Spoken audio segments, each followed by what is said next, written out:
I think the details of how he derived them are interesting to everyone. However,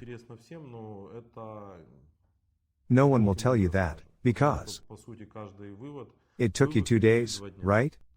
Yes, Why did it take so long? What was going on in there? because when I got to the location and when another shift arrived to replace us, there was this: first, they knew that I was supposedly acquitted, but not quite all the way through. The one who came with the commander came that night to shoot me if I tried to escape. The commander and his men started coming to these islands.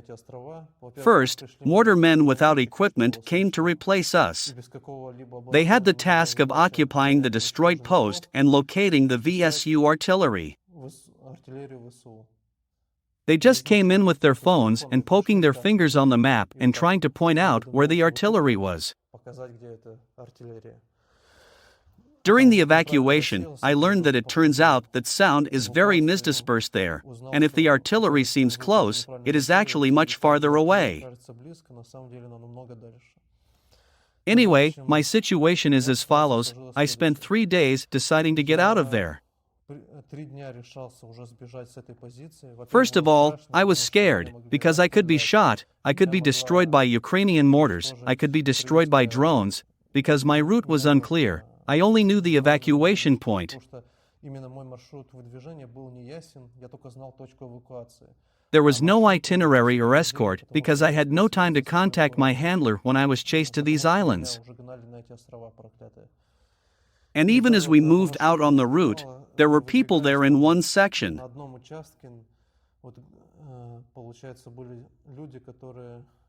I mean, not people, there were 6 dead.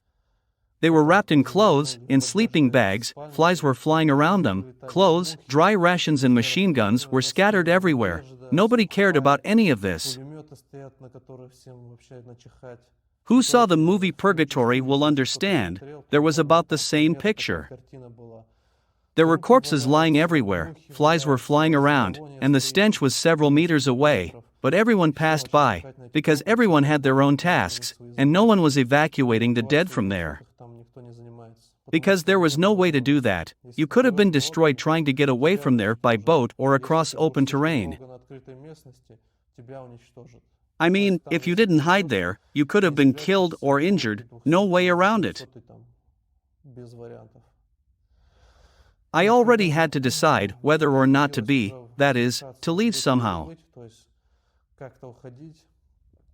At 5 o'clock in the morning, on the 2nd of September, I made my decision. I was strongly encouraged to take this step by what I heard. One of them said that the senior lieutenant, who had been tortured for 4 days, was fed up and that the commander had said to get rid of him. How exactly? Did they want to kill him? I'm not sure, but probably yes, as they like to say, nullify. And I realized that this was the end. Sooner or later I would have about the same situation. Besides, I didn't understand how they treated me there, what they decided about me. I made my decision the day after they arrived. We were usually up at 5 in the morning.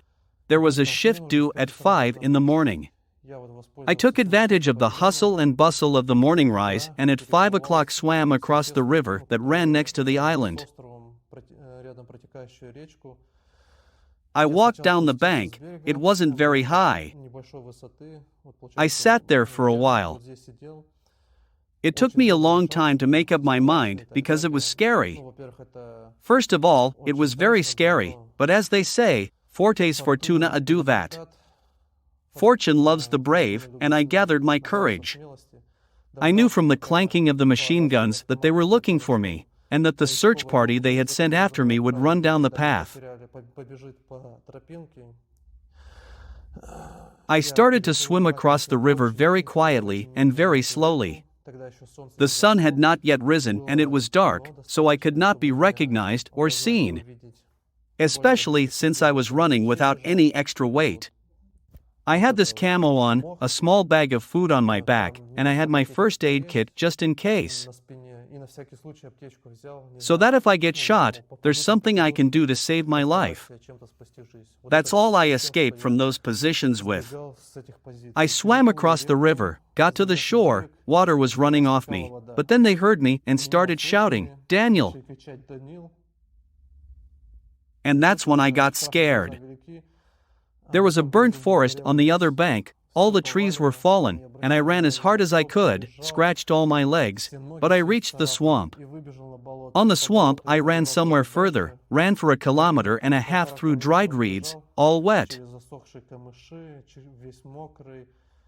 Then I waited until dawn to warm up. Despite the fact that the river was still warm at that moment, the air was cold, probably 16 degrees. During those 2 days, I don't know, the following happened to me. How to explain it? Is it God's providence, or is it such lucky coincidences? I didn't know how to go to the evacuation point because there was a swamp around, and next to the forest the Kakhovka hydroelectric power plant had been blown up. Yes. There are trees piled up there, there are such debris that if you fall in, you probably won't be able to get out because of the debris and reeds. In general, it is not clear how to get out of there if you fall through. And while I was drying off, I pondered my plan of action. I've had 4 major lucky breaks that I call that. The first was when I saw dog or cat tracks. They were through a swamp and I didn't care at that point.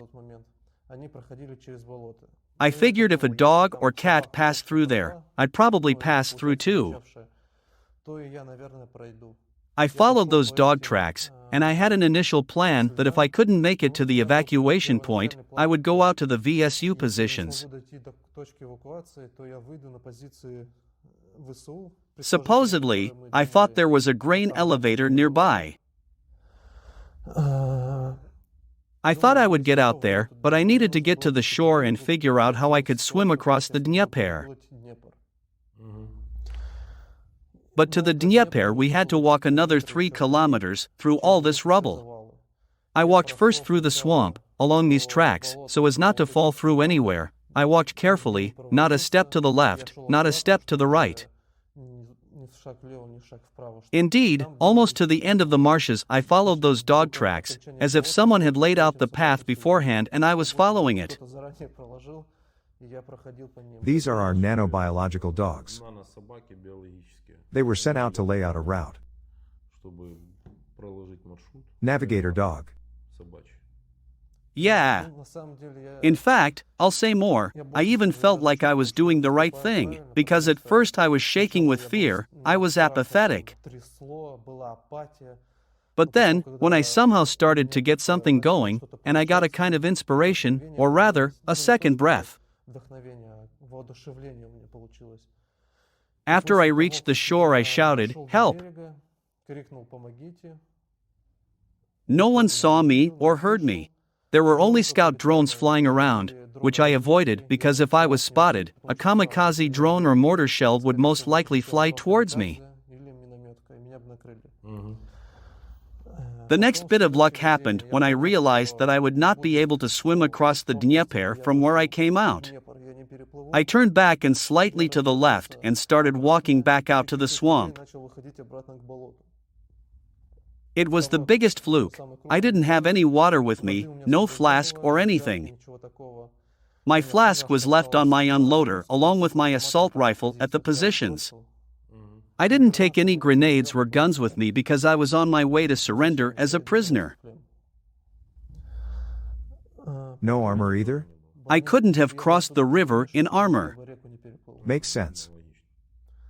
After that, I found 2 packages of 2 5-liter drums of pure bottled water in the trash. Initially I drew water in the Dnieper. It was dirty, but there was no choice and I drank it. I went and found 2 bottles. They were dirty but intact and the water was already tasteless but clean. I took only one 5-liter bottle with me, and from the other I washed my face, drank water to my heart's content, and went on.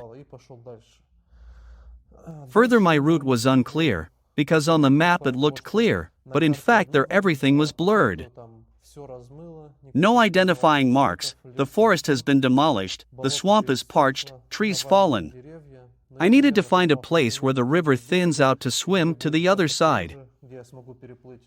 Places where I could swim across. There were dog tracks in some places and I followed them. I walked about 3 kilometers and got to this place. So I was walking for about 6 hours. The reeds had been washed away by the water, and I was walking in the direction the water was coming from. Against the current. Yeah, against the current. I wouldn't have gone through the rubble because I would have gotten stuck there, and when I went through the swamp, the reeds were on my side. It was very hard to clear a path for myself by pushing back the reeds. And so, I was walking at maybe 1.5 kilometers an hour. You said you walked 3 kilometers in 6 hours. I mean, that was before the Dnieper, and this is along the Dnieper. I got it. Yes. There the swamp was fresher, so to speak. The marsh along the Dnieper River was drier. Walking along the Dnieper was easier. When you left, did you let them know you were coming? To whom? To the curator. Yes. No. I told them I was in position somewhere, would be in for 4 days and out for 2 more days. I see. I ended up being 2 days late because I was in position for 6 days. I see. And so, I reached a certain place, already tired. I went on for maybe 3 more kilometers, and then the road got easier. I stopped near our washed-out pontoon bridge because it said Z in Latin. I decided that I would make a rest stop here. I thought I might find something interesting. I found the pallet first. There's trash washed up with that pontoon bridge. There I found 5-liter empty bottles, from which I made floats, found planks. In general, I had a pretty good raft together with a pallet. Because I was tired very strong psychologically and physically, I decided that the next morning I would swim across the Dnieper. Because the current is strong and the water is cool, I did not know how my body would react. I decided that I would stay there, and the next morning I would wake up, eat and, when it was warmer outside, take a raft across the Dnieper. The situation is as follows. The fact that I found this pallet near the pontoon bridge, on which I eventually swam across the Dnieper, my third luck. The fourth major piece of luck was that I found 3 watermelons. Watermelons? Yes, the 3 watermelons that grew next to the trees. Were they ripe? Yes, one was small, one was bigger, and one was almost fully mature. Did you eat them? Yeah, I had enough watermelon for 2 days. Then I started to swim across the Dnieper. I ate watermelon in the evening and had one of 2 canned stews in the morning. Because I couldn't take any more discreetly. After breakfast it got a little warmer, and at about 11:30 in the morning I started to swim across the Dnieper. I made a flag out of a white curtain, you know, the kind with the little holes in it. If a boat came through, I would show it that I was surrendering, that I was not some saboteur sailing across the Dnieper. I was in camouflage, there's no telling what they might think. I know the people he was taking out had been met. I asked and was told that. So there is a difference between his evacuation and those he was sending. He would warn when a group was leaving and then they would be met. In his own case, he didn't have a definite date, so no one met him. And accompaniment through certain moments. I swam across the Dnieper for about 20 minutes. I was carried away about a kilometer, maybe 800 meters from the point from which I swam away.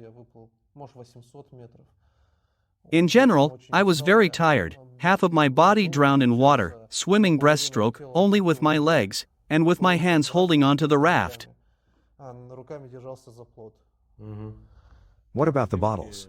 The water bottle was washed away by the wave. What are you saying? I tied the bottles under the bottom. How? That's where I found the rope. There was some kind of tent that was tied to that spot. I was untying ropes from it to use later. With these ropes and hoses I found in the trash, I tied the planks together, tying them up so the raft wouldn't disintegrate while I was floating.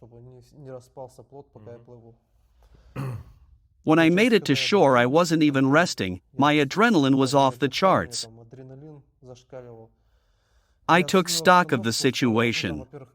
Where I swam across, there were steep cliffs on the shore and some fields starting from above. I chose a place where I could climb up. The spot I chose was a little bit of earth, and the next thing to do was to climb up the cliff. Where I went up, the elevation was about 2 or 3 stories high. About 6 meters? Yes, it's not very high. 6 meters is a lot. Let's just say that I once long ago climbed a 3,000-footer in the Sayan Mountains. I had a little experience, meaning I was familiar with rock climbing, so I climbed up the sheer rock face. After that I found a burning field. I won't go into details, but I was lucky. There was a way through a tree. But there was some low visibility barbed wire strung there. Go through the tree? No, through the trees. It's clear. Yeah, I just didn't see that you could go up there a little more comfortably. But there was a wire. And it must have been a minefield. Probably assumed you could go up there, right? That, too. Ours implied that it was possible to cross there. And they booby-trapped it. I saw the wire on the ground, and I was lucky I didn't experimentally check to see if there was something there or not. I see. I won't go on and describe how I got to the evacuation point because it was already clear where it was. I got to that spot and there I was met by SWAT teams. They were dressed like Rambo. All of this was accomplished by the Special Operations Forces along with the General Intelligence Directorate. SSO has been involved in this as well. Because, as far as I understand, that section of the front, that's their area of responsibility. As soon as I came ashore, they met me, and because I was on my way to surrender, I held a homemade flag with the color white in my left hand, and in my right hand I held my ID card. I walked like that the whole way, about 3 kilometers. When they met me, they asked me, "Who are you?" They didn't shoot me, nothing like that. At first, when they met me, they said, "Well done, handsome man." It's not worth saying any further. Write in the comments. What do you think of all that Daniel has been through? Your mother answered. Does she know? Or doesn't she know? No, she probably just found out from me. She asked, "Were you forced?"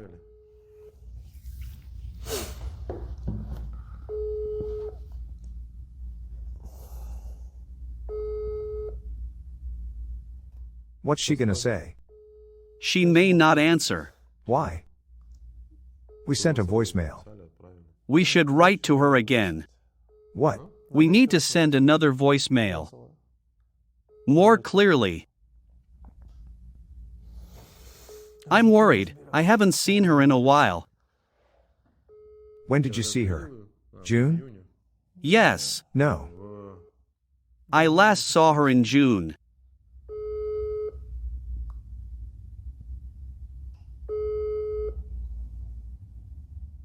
No answer. Let me do it. Okay. Mom, hi, I'm a prisoner. Nobody forced me. I'll explain everything to you now. If you want to talk to me, you have to give formal consent to the video camera and we'll talk to you here. It's fine, you don't have to answer anything. I mean, I'll tell you my story.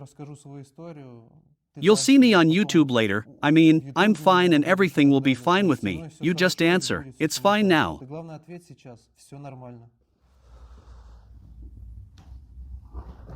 What about your brother? Yes. My throat was even dry. Have some water. Yes.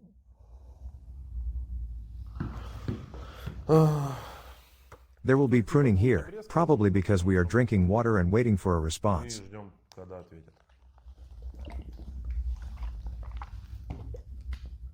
What?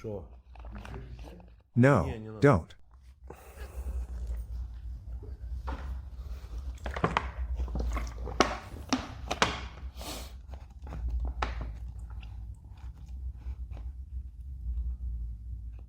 What's next? In what sense? What do you plan to do next? Even if I could, I don't want to go back to Russia at all.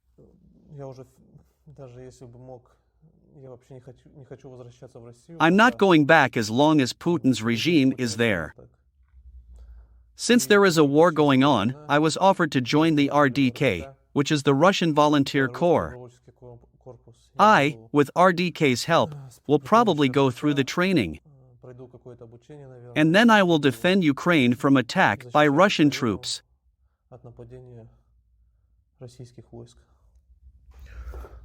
We have a program running. I couldn't respond for a week. There were problems with that Telegram account where everyone was writing to. Russia blocked that Telegram account. Essentially, the program is that we pay rewards to our defenders that add to the prisoner exchange fund.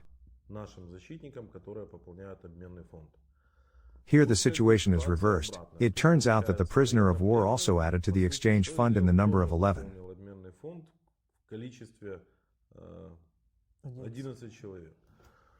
As far as I know, he passed our military's background checks. When he's interviewed, if he's approved, he'll get into RDK. If he passes the interview. I asked and was authorized to pay Daniel the sum of $3,300.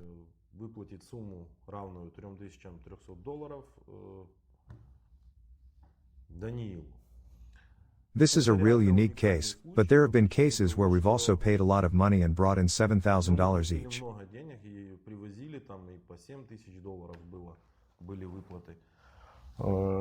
But what's interesting is that he'll spend them on uniforms and clothes and necessities.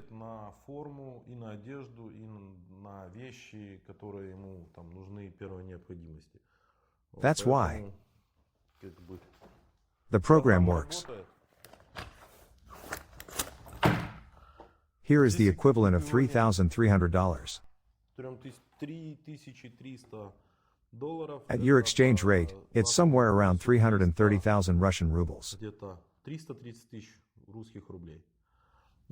He'll get dressed, get his shoes, his uniform. If they let me, I'll film the whole thing. It's really going to be very interesting.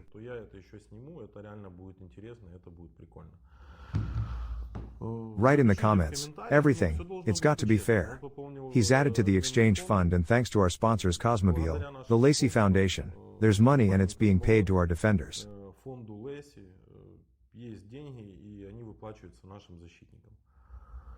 Doesn't answer for unclear reasons, but when she does, I'll be sure to record the conversation because we'll be together with Daniel for a while yet and record the conversation.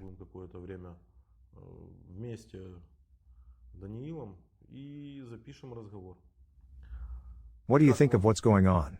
We have an unconventional approach, as you can see. Who will win this war? Of course Ukraine, because usually whoever has the truth wins. This may sound like a catchphrase, but it's obvious. We have a tradition when I ask a prisoner of war to address his fellow countrymen, fellow soldiers, whether he should go to war or not.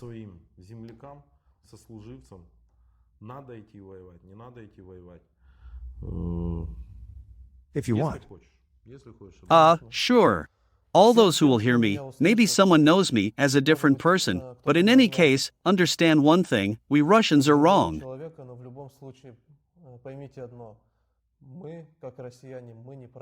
We are in a foreign land, they were a brother nation to us.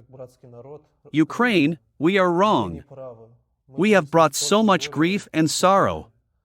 It cannot be described in words, how bad it is and just awful. We have to stop this war. Each of you can contribute to stopping this war, those who are Russia, those who are at the front.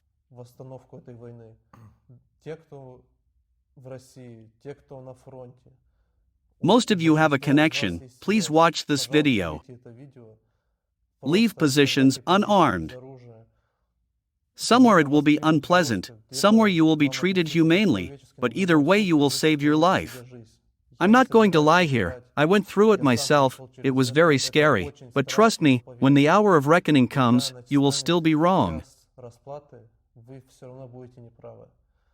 This Putin regime will fall anyway. And the fate of Russia and the whole world depends on how it will fall, who will take power. There are decent people in our country who will lead those who are deceived by propaganda. We must all unite against the authorities, stop being afraid. Because fortune favors the brave. The program I Want to Live is a state program of voluntary surrender to Ukrainian captivity. For this you can write to the project I Want to Live, fill out a questionnaire through the bot. Next, you will be contacted and given instructions on what to do and how to do it. If there are those who wish to repeat the act, please contact and email me. If there are RF commanders who want to save the lives of their subordinates, contact them, send your soldiers. They would be hidden, no one would know they had been handed over, they would be exchanged like ordinary prisoners of war.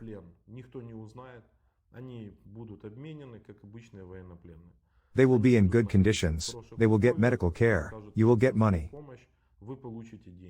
You will receive not in hryvnias, but in cryptocurrency to the wallet. In 1 minute I will pay you for each soldier. So there is always a first time for everything. But as history over the last 6 months shows, the military always comes up with interesting things and it works.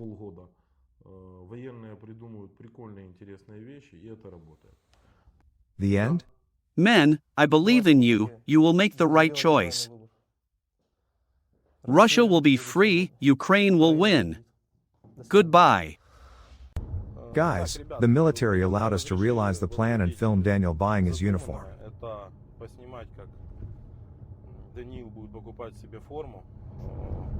So it's going to be interesting. We are driving in Kyiv along the embankment. On the waterfront. Daniel, ask something. What's the most popular cab? Uber? Uber, UCLN. It's not an advertisement, nobody's paying. Uber, UCLN and what else? I don't know. I use Uber and UCLN cabs. Have you been abroad? No, never. No. A church on the water. Water? Yes. How? There's the Dnieper. Which I swam across. The one you were swimming across. So that the front license plate doesn't hit. We're being escorted by the military. It's interesting to talk. By the way, this is the friendship of People's Arch and the glass bridge. The one that was bombed? Yeah, but they missed. That's why. They said money was stolen from the budget when the bridge was built. This is what they are skillfully doing. One question, do you care what's stolen from you? You've got billions stolen from the army, billions stolen from everywhere, trillions stolen. Propaganda. You are discussing how you can destroy a glass bridge that is just made for tourists. It has glass floors. They sent a whole missile there. It was after the Crimean Bridge, and they missed. It's not like they hit him. Propaganda needs something to show and tell. They'll latch on to anything.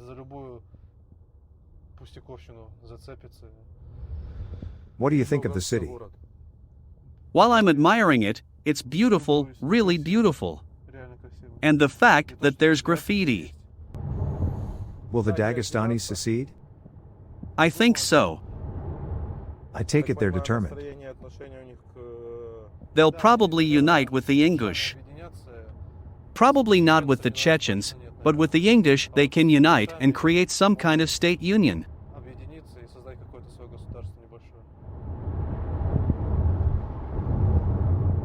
When I talked to the older generation there and they told me that there used to be a brick factory, some other factories, all closed on purpose.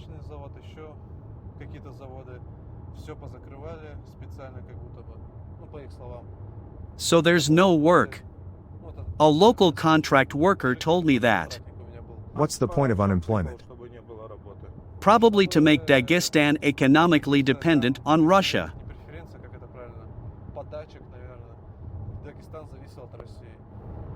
For Dagestan to be poor. Is this a balaclava? It's just a hat. I think I could use it for the winter.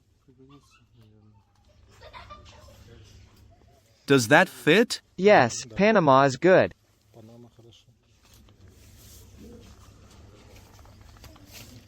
Check out the caps. I don't really like caps. All right. Are there any fall options? Buffs?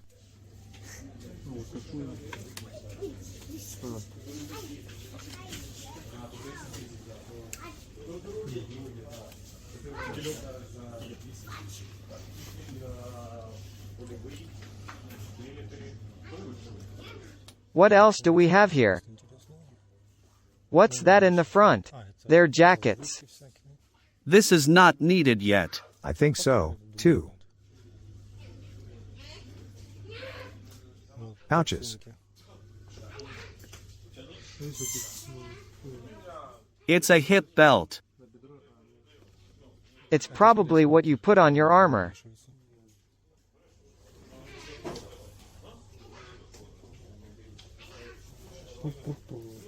What is it? It can be used that way, too. What's going on here? We're trying on new clothes. New clothes. MTAC. Allowed it to happen. They provide assistance to the military and will sell us all this stuff at a good discount. Militarist store, in Vydubici. How are the shoes? These are fine, size 44. Very comfortable. Go on. So, all in all, it's fine. Except the jacket's too small for me. Small jacket? Yes. How many sizes smaller is it? Size L. We'll tell them. This? What are you wearing? A t-shirt. Too many clothes, it seems. All right. Now they're going to size up another jacket and it's okay. Almost final. What about the pants? Pants, thermal underwear, then. Have you measured it? I'll try it on. Then comes the tunic. What's it called? Ubaks. And a t-shirt. I think you should take it off because you're going to sweat. Keep the jersey and tunic or ubukes. Yes, ubaks. Try on your thermal underwear. What about shoes? Sneakers and half boots. Have you tried on your sneakers? No, but they're the same size. You better wear sneakers so you don't overheat, and bring gloves. Have you tried on a balaclava? Have you tried on a balaclava? No. Try it. Okay. Try it on in front of the mirror. 30. 347. Friends, we've changed Daniel's clothes. We bought him all his clothes. Thank you Militarist Store, thank you MTAS Company, they gave us a huge discount. They help us, I've applied a couple times and they help the military. It's definitely known. Feelings? The clothes are super, even though it's a civilian firm. Very good quality and I was treated normally, everything was advised on what I needed. Everything was fine. I mean, it's an unconventional release. I almost said series. This is a proper military man who, like many others, decided to come over to the side of good. They have decided to go to the side of good to serve and defeat the Putin regime because this is the wrong war. It is a wrong war by all concepts and general principles. In fact, it is genocide of the Ukrainian people. Ukraine comes up with creative solutions to such problems and, as you can see, so do such stories. By the way, the store recognized me. We told them that this was a former Russian military officer who would be fighting on our side. However, this did not affect the service in any way, they helped us, advised us. Our program works, we pay remuneration for replenishing the exchange fund of prisoners. An unusual situation is that a serviceman of the Russian Federation has replenished the exchange fund and has himself defected to our side. Subscribe to the channel, put likes. Thanks for watching.